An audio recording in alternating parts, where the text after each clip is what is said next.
നൗഷാദ് അലി, നോക്കൂ, ഇവിടെ കേവല രാഷ്ട്രീയത്തിനപ്പുറത്ത് ഗൗരവമായ ചില വിഷയങ്ങളില്ലേ? ഭരണഘടനാ തലവനാണ് ഗവർണർ. അദ്ദേഹം ഭരണഘടന അനുശാസിക്കുന്നത് അനുസരിച്ചാണോ പ്രവർത്തിക്കുന്നത്? നോക്കൂ, റോഹിൻടൺ നരിമാന്റെ മുൻ സുപ്രീം കോടതി ജഡ്ജിയുടെ ഒരു പ്രസംഗം, കഴിഞ്ഞ ദിവസം നടത്തിയ പ്രസംഗം യൂട്യൂബിലുണ്ട്, കേട്ടു നോക്കണം. അങ്ങ് എങ്ങനെയാണ് കേരള ഗവർണർ കോൺസ്റ്റിറ്റ്യൂഷനെ, ഈ ഭരണഘടനയെ നോക്കുകുത്തിയാക്കുന്നത് എന്ന് അദ്ദേഹം വിശദീകരിക്കുന്നുണ്ട്. ഒടുവിൽ സുപ്രീം കോടതി നടത്തിയിട്ടുള്ള ഇടപെടലിനെ തുടർന്ന് അദ്ദേഹം ഇവിടെ കേരള നിയമസഭ പാസാക്കിയ നിയമങ്ങൾ നമുക്കറിയാം രാഷ്ട്രപതിക്ക് അയച്ചത്. അത് ഗവർണർ എന്നുള്ള നിലയിൽ ചെയ്ത കാര്യം. ഇപ്പോൾ നോക്കൂ, ചാൻസലർ എന്നുള്ള നിലയിൽ അദ്ദേഹം ശരിയല്ലാത്ത കാര്യം ചെയ്യുന്നു. എന്താണോ ഈ സെനറ്റ് നോമിനേഷന്റെ മാനദണ്ഡം അത് ലംഘിച്ച്, സാധാരണയുള്ള കീഴ്വഴക്കം അതിന്റെ മാനദണ്ഡം അത് ലംഘിച്ച് രാഷ്ട്രീയ താല്പര്യത്തിന്റെ ചട്ടുകമായി അദ്ദേഹം പ്രവർത്തിക്കുമ്പോൾ സ്വാഭാവികമായും കോൺഗ്രസിനകത്ത് അതൊരു പ്രശ്നമാകേണ്ടതല്ലേ? കോൺഗ്രസ് ഇത് എതിർക്കപ്പെടേണ്ടതാണ്, ഇത് വിമർശിക്കപ്പെടേണ്ടതാണ് എന്ന നിലപാട് എടുക്കേണ്ടതല്ലേ എന്നുള്ളതാണ് എൻ്റെ സംശയം. ഇന്ന് നോക്കൂ, സനാതന ധർമ്മ പീഠത്തിന്റെ സെമിനാർ കാലിക്കറ്റ് യൂണിവേഴ്സിറ്റിക്കകത്ത് നടക്കുകയാണ്. അവിടെ ഒരു സ്വാമി അധ്യക്ഷ പ്രസംഗത്തിൽ അദ്ദേഹം അവിടുത്തെ VC-യെയും അവിടുത്തെ പ്രോ VC-യെയും ചട്ടം പഠിപ്പിക്കുകയാണ്. ഇതൊന്നും അല്ല യഥാർത്ഥത്തിലുള്ള ചട്ടം അനുസരിച്ച് ഒരു VC ചെയ്യേണ്ടതെന്ന് പറയാണ്. ഉത്തർപ്രദേശിലല്ല, കേരളത്തിലാണ്. അപ്പോൾ ഈ നിലയിലേക്ക് കാര്യങ്ങൾ വന്നാലും ഞങ്ങൾക്ക് യാതൊരു കുഴപ്പവുമില്ല എന്ന മട്ടിൽ എങ്ങനെയാണ് കോൺഗ്രസിന് നിലപാടെടുക്കാൻ കഴിയുക? അത് അത്ഭുതകരമാണ്. അഭിലാഷ് ഇങ്ങനെ പാടുപെട്ട് കോൺഗ്രസിന്റെ നിലപാട് അതാണ് എന്ന് വരുത്തി തീർക്കണ്ട. ശ്രീ റഹീം അങ്ങനെ പറയുന്നതിൽ എന്നെ സംബന്ധിച്ചിടത്തോളം എനിക്ക് പരാതിയില്ല. അദ്ദേഹം അങ്ങനെ പറയാൻ ബാധ്യതപ്പെട്ട ആളാണ്. അതെ ഞാൻ പറയാണല്ലോ, ഞാൻ നേരത്തെ പറഞ്ഞതൊക്കെ അതുമായി ബന്ധപ്പെട്ട കാര്യങ്ങൾ തന്നെയാണ്. ശ്രീ റഹീമിൻ്റെ അറിവിലേക്ക് എനിക്ക് പറയാനുള്ളൊരു കാര്യം, മുമ്പ് ആലപ്പുഴ MP ആയിരുന്ന TJ ആഞ്ചലോസിനെ കടപ്പുറത്ത് മീൻപെറുക്കി നടന്നിരുന്ന ചെറുക്കൻ എന്ന് VS അച്യുതാനന്ദൻ ആക്ഷേപിച്ചു. എന്താ ഈ മീൻപെറുക്കി നടക്കുന്ന ആ പണി, ഈ ധീവര സമുദായവുമായി ബന്ധപ്പെട്ട് കടലിൽ പോകുന്ന പണിയൊക്കെ അത്ര മോശമാണ് എന്ന് CPM-നൊരു ചിന്ത അല്ലെങ്കിൽ ധാരണ ഉള്ളത് കൊണ്ടാണോ അച്യുതാനന്ദൻ അങ്ങനെ പറഞ്ഞത്? ഇന്നേ വരെ അച്യുതാനന്ദൻ അത് നിഷേധിച്ചിട്ടില്ല. അച്യുതാനന്ദൻ പാർട്ടി വിട്ടുപോയൊരു പെൺകുട്ടിയെ പറ്റി പറഞ്ഞ അളിഞ്ഞ വാക്കുകൾ ഞാനിവിടെ പറയുന്നില്ല. അച്യുതാനന്ദൻ തൻ്റെ എതിരാളിയായി വന്ന വനിതാ സ്ഥാനാർത്ഥിയെക്കുറിച്ച് പറഞ്ഞത് ഞാൻ പറയുന്നില്ല. അച്യുതാനന്ദൻ മലപ്പുറത്തെ കുട്ടികളെ കുറിച്ച് പറഞ്ഞത് ഞാൻ പറയുന്നില്ല.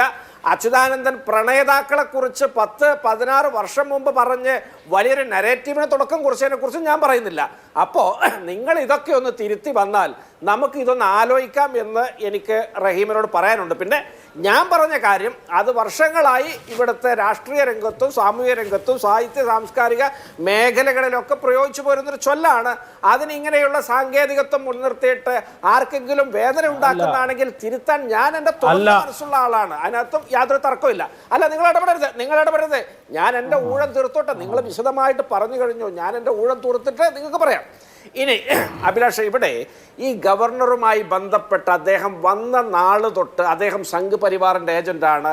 അദ്ദേഹത്തിൻ്റെ എല്ലാ നയങ്ങളെയും തീർത്തും എതിർത്തു പോന്നവർ, അദ്ദേഹത്തെ പിൻവലിക്കണമെന്ന പ്രമേയം കൊണ്ടുവന്നവർ, അദ്ദേഹം ഏറ്റവും രൂക്ഷമായിട്ട് വിമർശിച്ച ആൾ ഞങ്ങളുടെ പ്രതിപക്ഷ നേതാവായ ശ്രീ VD സതീശനാണ്.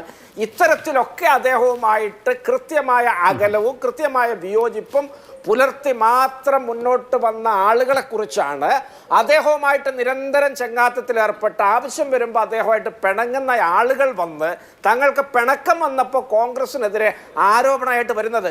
ഒരു കാര്യം നിങ്ങൾ മനസ്സിലാക്കണം, നിങ്ങൾ ഈ കോഴിക്കോട് വന്ന് അല്ലെങ്കിൽ മലപ്പുറത്ത് വന്ന് മലബാറിൽ വന്ന് RSSനെതിരെയൊക്കെ കുറേ അങ്ങ് പറഞ്ഞു കഴിഞ്ഞാൽ ലോക്സഭാ തെരഞ്ഞെടുപ്പിൽ എന്തെങ്കിലും നേട്ടം കിട്ടുമെന്ന മട്ടിലൊക്കെ പല പരീക്ഷണങ്ങളും നടത്തുന്നുണ്ട്.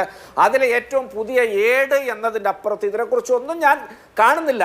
SFIക്കാരികളായ ആളുകൾ ഗവർണറുടെ പട്ടികയിൽ വരുന്നത് യൂണിവേഴ്സിറ്റി കൊടുത്തിട്ട്, എന്നാൽ KSUവിൻ്റെ ഒരാളുടെ പേരെങ്കിലും നിങ്ങൾക്ക് ചൂണ്ടിക്കാണിച്ചു തരാൻ കഴിയോ?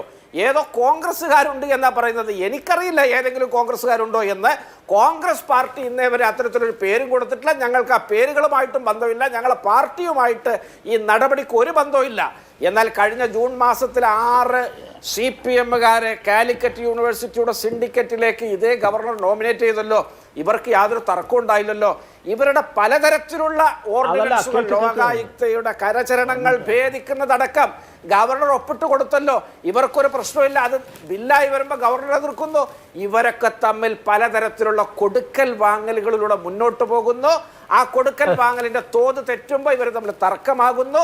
ഈ സംസ്ഥാനത്ത് CPM വലിയ തോതിൽ വിമർശനത്തിലേക്ക് പോകുമ്പോൾ ഇങ്ങനെ ഒരു സംഘപരിവാർ വേഴ്സസ് സംസ്ഥാന ഗവൺമെന്റ് എന്ന മട്ടിലൊരു നരേറ്റീവ് ഉണ്ടാക്കി ഇവരൊരു തുറമുഖം തുറക്കുന്നു, അതിന് മലബാറൊക്കെ തെരഞ്ഞെടുക്കുന്നു. ഇതൊക്കെ മനസ്സിലാക്കാനുള്ള കൃത്യമായ വിവരം ഈ കേരളത്തിലെ മലബാറിലേക്ക് വോട്ടർമാർക്കുണ്ട് എന്ന് CPM മനസ്സിലാക്കണം.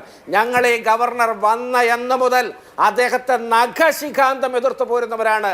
അദ്ദേഹത്തിന്റെ ഉദ്ദേശശുദ്ധിയിൽ ഞങ്ങൾ അന്ന് മുതൽ സംശയാലുക്കളാണ്. അദ്ദേഹത്തിനെ ഒരു തരത്തിലും അംഗീകരിക്കുന്ന ഒരു വിഷയം പ്രശ്നം കോൺഗ്രസിനെ സംബന്ധിച്ചിടത്തോളം ഉദിക്കുന്നതേ ഇല്ല. ഞങ്ങൾ അദ്ദേഹവുമായിട്ട് എല്ലാ കാലത്തും കൃത്യമായ അകലത്തിലാണ്. BJPയുടെ ദേശീയ തലത്തിലുള്ള ഗവർണർ രാഷ്ട്രീയത്തിന് ഞങ്ങളെതിരാണ്.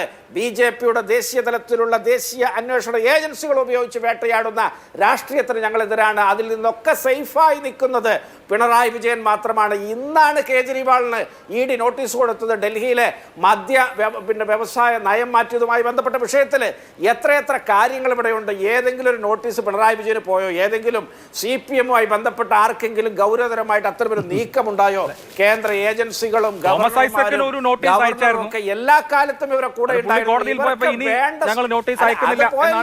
പോയല്ലോ. അത്രയല്ലേ ഉള്ളൂ. ഏതായാലും ഈ ഗവർണറുമായിട്ട് ഏതാനും ആഴ്ചകൾക്ക് മുമ്പ് വരെ ഇവരെങ്ങനെയായിരുന്നു എന്നുള്ളത് വിലയിരുത്തി മാത്രം മതി നമുക്ക് ഇവരും ഗവർണറും തമ്മിലുള്ള കൊടുക്കൽ വാങ്ങലുകളെ വിലയിരുത്താൻ.